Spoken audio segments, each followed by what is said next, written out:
Hello அதாண்ணா அதை del பண்ணி விடு ஈஸிக்காவை அங்கே தான் போட்டேன் சிக்னல் நம்ம அப்புறம் நான் இங்கேருந்து அங்கே நிற்கிறேன் நடைபெற உள்ள சட்டமன்ற திராவிட முன்னேற்ற கழக தலைவர் மு.க. ஸ்டாலின் அவர்களும் விடுதலை சிறுத்தைகள் கட்சி தலைவர் திரு தொல் திருமாவளவன் அவர்களும் இன்று 4/3/2021 தொகுதி உடன்பாடுகள் குறித்து கலந்து பேசியதில் விடுதலை சிறுத்தைகள் கட்சி தமிழகத்தில் 6 சட்டமன்ற தொகுதிகளை பங்கிட்டுக் கொள்வதென முடிவு செய்யப்பட்டது. இந்த பேச்சுவார்த்தையின் போது விடுதலை சிறுத்தைகள் கட்சியின் பொதுச் செயலாளர்கள் சிந்தனை செல்வன், டி. ரவிக்குமார் MP, பொருளாளர் முகமது யூசுப், திராவிட முன்னேற்ற கழக பொதுச் செயலாளர் துரைமுருகன், பொருளாளர் T.R. பாலு, முதன்மை செயலாளர் K.N. நேரு MLA, துணை பொதுச் செயலாளர்கள் E. பெரியசாமி MLA, வ. பொன்முடி MLA, திருமதி சுப்புலட்சுமி ஜெகதீசன், கழக அமைப்பு செயலாளர் R.S. பாரதி MP, உயர்நிலை செயல் திட்டக்குழு உறுப்பினர் ஏவா வேலு MLA ஆகியோர் உடனிருந்தனர். இதன் அடிப்படையில் விடுதலை சிறுத்தைகள் திராவிட முன்னேற்ற கழக தலைமையிலான கூட்டணியில் இந்த தேர்தல் களத்தை சந்திக்க இருக்கிறோம். தமிழகத்தை சூழ்ந்திருக்கும் சனாதன பேராபத்திலிருந்து தமிழ்நாட்டையும் தமிழ்நாட்டு மக்களையும்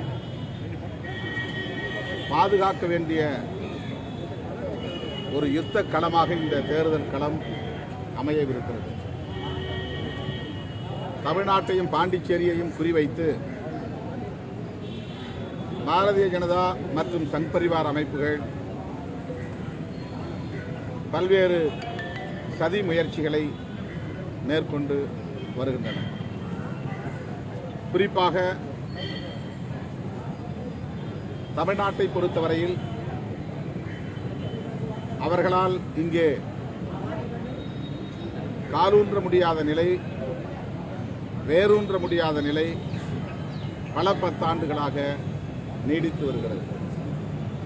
இந்தியாவில் பல்வேறு மாநிலங்களில் காங்கிரஸ் கோலோச்சிய பல மாநிலங்களில் எந்த காலத்திலும் பாரதிய ஜனதா வெற்றி பெற முடியாது என்ற நிலையில் இருந்த வடகிழக்கு மாகாணங்களில் பல்வேறு சூது சூழ்ச்சிகளை செய்து சதி திட்டங்களை அரங்கேற்றி ஆட்சி மாற்றங்களை ஏற்படுத்திய பாரதிய ஜனதாவால் தமிழ்நாட்டில் மட்டும் அவர்களால் எதையும் செய்ய இயலவில்லை. உத்தரப்பிரதேசத்தில் ஆட்சி மாற்றத்தை ஏற்படுத்திய அவர்களால், கர்நாடகத்தில் ஆட்சி மாற்றத்தை ஏற்படுத்த முடிந்த அவர்களால், மத்திய பிரதேசத்தில் ஆட்சி மாற்றத்தை ஏற்படுத்த முடிந்த அவர்களால், தமிழ்நாட்டிலே அவர்களின் கனவு பலிக்கவில்லை. அவர்களின் முயற்சி எதுவும் வெற்றி பெறவில்லை. திராவிட முன்னேற்ற கழகத்தின் தலைவர் முன்னாள் முதல்வர் கலைஞர் அவர்கள் இல்லாத இந்த சூழலில், முன்னாள் முதல்வர் செல்வி ஜெயலலிதா அம்மையார் இல்லாத இந்த சூழலில் சமூக நீதி மண்ணாக விளங்குகிற தமிழ்நாட்டில் எப்படியாவது காலூன்றிவிட வேண்டும், திமுக அதிமுக ஆகிய 2 கட்சிகளையும் இல்லாது ஒழித்துவிட வேண்டும், சாதிவெறி மதவெறி சக்திகளை ஊக்கப்படுத்த வேண்டும் என்றெல்லாம் திட்டம் போட்டு செயல்பட்டு வருகிறது பாரதிய ஜனதா கட்சி. அதற்கான அனைத்து பகீரத முயற்சிகளையும் மேற்கொண்டு வருகிறது. பாண்டிச்சேரியில தேர்தல் தேதி அறிவிக்கப்படுவதற்கு ஒரு சில நாட்களுக்கு முன்னதாக ஆட்சியை கவிழ்த்திருக்கிறது. அடாவடி அரசியலால், அநாகரிக அரசியலால் அந்த அருவருப்பான அரசியலை அரங்கேற்றி இருக்கிறது. அதே போல தமிழ்நாட்டிலும் அவர்கள் தில்லுமுள்ளு வேலைகளை செய்ய வேண்டும், திராவிட கட்சிகளை பலவீனப்படுத்தி அதன் மூலம் சமூக நீதி அரசியலையே இல்லாத அழித்தொழித்திட வேண்டும் என்று கங்கணம் கட்டிக்கொண்டு செயல்படுகிறார்கள். இத்தகைய சூழலில் கடந்த 2019 தொடர்ச்சியாக திராவிட முன்னேற்றக் கழகத்தின் தலைமையிலான கூட்டணியில் விடுதலை சிறுத்தைகள் கட்சி பயணித்து வருகிறது. இன்னும் சொல்ல போனால் 2016 மக்கள் நல கூட்டணியில் இடம்பெற்ற கட்சிகள், இடதுசாரிகள், விசிக, மதிமுக ஆகிய கட்சிகள் திராவிட முன்னேற்றக் கழகத்தின் தலைமையிலான கூட்டணியில் இணைந்து 2017 இருந்து பயணப்பட்டு வருகிறோம். அதன் நோக்கம் இங்கே சனாதன சக்திகள் தலையெடுத்து விடக்கூடாது, சாதிவெறியர்களும் மதவெறியர்களும் இங்கே வலிமை பெற்றுவிடக்கூடாது, புரட்சியாளர் அம்பேத்கர், தந்தை பெரியார் ஆகியோர் நிலைநாட்டிய சமூக நீதிக்கு ஆபத்து நேர்ந்து விடக்கூடாது என்கிற உயர்ந்த எண்ணத்தின் அடிப்படையில், நல்லெண்ணத்தின் அடிப்படையில், தொலைநோக்கு பார்வையின் அடிப்படையில் எந்த நிபந்தனையும் இல்லாமல் திராவிட முன்னேற்றக் கழகத்தின் தலைமையிலான கூட்டணியில் இடம்பெற்று கடந்த 5 ஆண்டுகளாக நாங்கள் பயணித்து வந்திருக்கிறோம். இந்த நிலையில் திராவிட முன்னேற்றக் கழகம் விடுதலை சிறுத்தைகளோடு தொகுதி உடன்பாடு குறித்து பேச்சுவார்த்தை நடத்தியதில் 6 இடங்களில் போட்டியிடுவதென்று நாங்கள் முடிவெடுத்திருக்கிறோம். எங்கள் உயர்நிலை குழுவிலும் தலைமை நிர்வாகிகளின் குழுவிலும் இந்த எண்ணிக்கைக்கு அதிருப்தி தெரிவித்த நிலையில் உடன்பாடு செய்ய வேண்டாம் என்ற எதிர்ப்பு தெரிவித்த நிலையில் தமிழகத்தை சூழ்ந்துள்ள அனைத்து சூழல்களையும் கருத்தில் கொண்டு, எதிர்கால அரசியலையும் கருத்தில் கொண்டு திராவிட முன்னேற்றக் கழகத்தின் தலைமையிலான இந்த கூட்டணியில் தொடர்வதுதான் முதன்மையானது.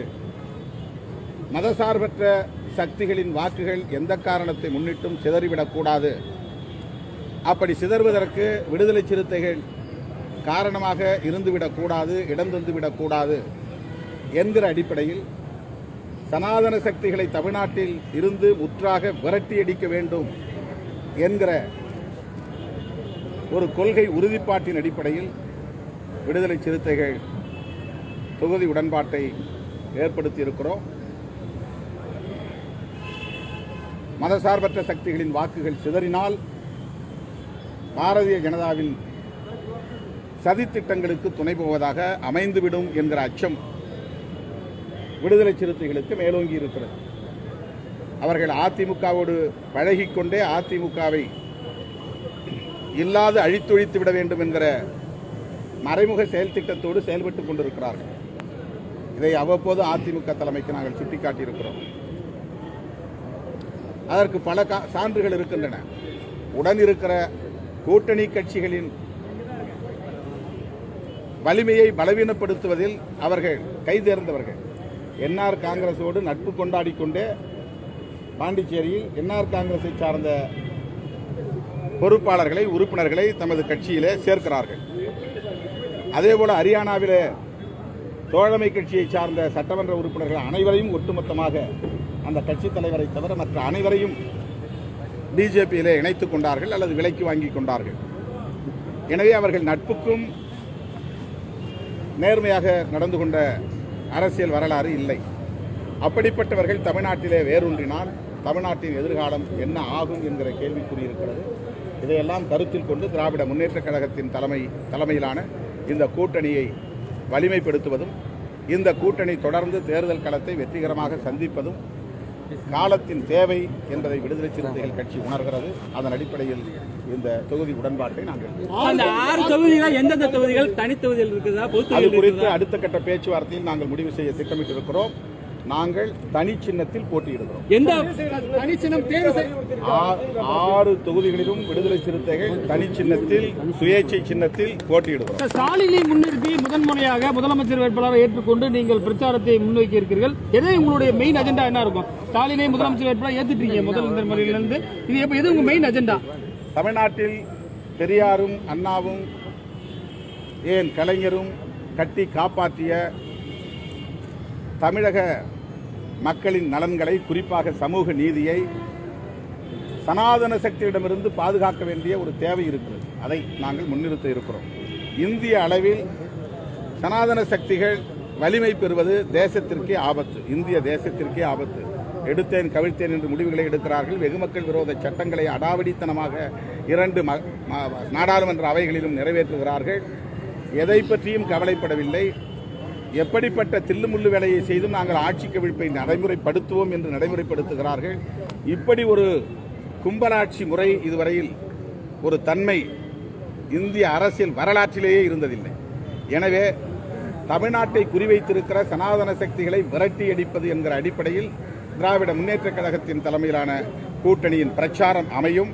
அதன் அடிப்படையில் நாங்கள் விடுதலை சிறுத்தைகளும் களப்பணியாற்றுவோம். கடந்த அதிருப்தி உள்ளவங்க சனாதனத்தை எதிர்க்க வேண்டிய அடிப்படையில் கூட்டணி உடன்பாடு கொண்டு உங்களை போன்ற மற்ற கம்யூனிஸ்டுகளும் அதிமுகவும் கொள்கை ஒரே குரலாக ஒழிச்சிருக்கு 2016 பிறகு.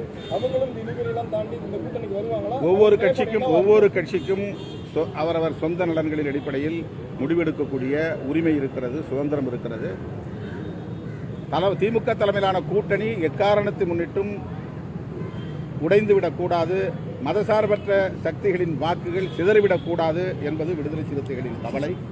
ஆனால் இடதுசாரிகளும் காங்கிரசும் மதிமுகவும் சுதந்திரமாக முடிவெடுக்க கடமைப்பட்டது. அரசியலை விட்டு விலகுவதாக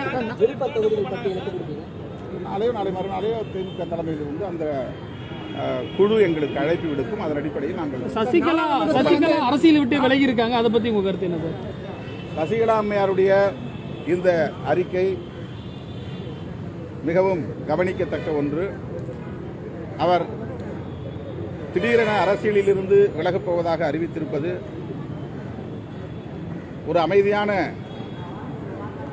வாழ்க்கை வேண்டும் என்கிற அடிப்படையில் எடுத்த முடிவா, அல்லது மறைமுகமாக பாரதிய ஜனதா ஏதேனும் அச்சுறுத்தி நெருக்கடி கொடுத்து அதன் அடிப்படையில் எடுக்கப்பட்ட முடிவா, அல்லது அமமுக அதிமுக என்று இவர்கள் சிதறி கிடப்பது சரியல்ல, இவர்கள் ஒன்று சேர வேண்டும், அதற்கு நாம் விலகி இருந்தால் ஏதுவான சூழல் அமையும் என்று கருதி எடுத்த முடிவா நமக்கு தெரியவில்லை. ஆனால் அவர் ஒன்றை சொல்லியிருக்கிறார், திமுக தலைமையிலான அணி வெற்றி பெற்றுவிடக்கூடாது, திமுக தான் பொது எதிரி என்று சொல்லியிருக்கிறார். அதன் மூலம் எடப்பாடி அவர்களின் தலைமையிலான அதிமுகவும் தினகரன் அவர்களின் தலைமையிலான அமமுகவும் ஒருங்கிணைய வேண்டும் என்று அவர் விரும்புவதை அது வெளிப்படுத்துகிறது. அது அவர்களின் உட்கட்சி தொடர்பான நிலைப்பாடு. எல்லாவற்றையும் கடந்து திமுக தலைமையிலான கூட்டணி மகத்தான வெற்றி பெறும். அதிமுக வலிமை பெறுகிறது என்றால் பாரதிய ஜனதா வலிமை பெறுகிறது என்று பொருள். அதிமுக வெற்றி பெறுகிறது என்றால் பாரதிய ஜனதா வெற்றி பெறப் போகிறது என்று பொருள்.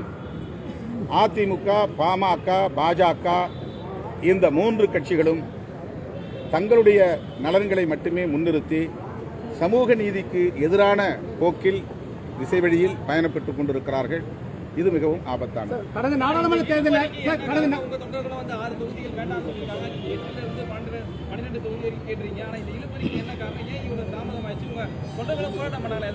நாங்கள் பேச்சுவார்த்தையை முடித்து ஒரு உடன்பாட்டுக்கு வந்திருக்கிறோம். உடன்பாட்டுக்கு வந்தாகிவிட்டது. மேற்கொண்டு அதில் விளக்கம் மீண்டும் பானை தானுங்களா? மீண்டும் அந்த 6 தொகுதியில் பானையால வேற எந்த சின்னம் அவைலபிளாக இருக்கிறதோ அந்த சின்னத்தை பெற்று ஒரே சின்னத்தை பெற்று நாங்கள் தனி சின்னத்தில் போட்டியிடுவது என்று முடிவெடுத்திருக்கிறோம்.